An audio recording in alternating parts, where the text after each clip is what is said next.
تو میرے بھائیوں اور بزرگوں، میں نے آپ سے کہا ہمارا اور آپ کا سب سے بڑا مسئلہ یہ ہے کہ ہمیں یہ فکر کرنی ہے مرنے کے بعد ہمارا ہوگا کیا۔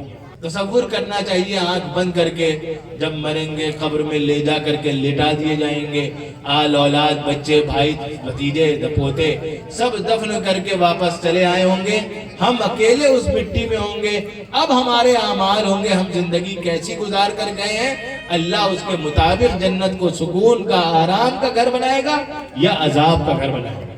ہم کو اور آپ کو ہر ایک کو جانا ہے، فکر کرنی چاہیے کہ وہاں کیا ہوگا۔ اسی فکر کا تقاضا کرتا ہے دین، یہی فکر ہے جو کہ دین پیدا کرنا چاہتا ہے۔ تو ایک چیز تو سب سے پہلے طے کرنی ہے، نمازیں روزانہ پڑھنی ہے، 5 وقت کی پابندی کے ساتھ پڑھنی ہے انشاءاللہ۔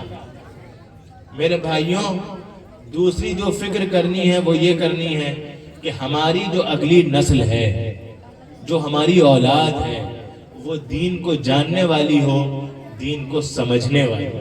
یہ نماز کی پابندی اور اولاد کا اور اگلی نسل کا دیندار ہونا، دین پر چلنے والا ہونا، اللہ کو جاننے والا ہونا، اللہ سے محبت کرنے والا ہونا، یہ تب ہو سکتا ہے جب ہماری مسجد اچھی مسجد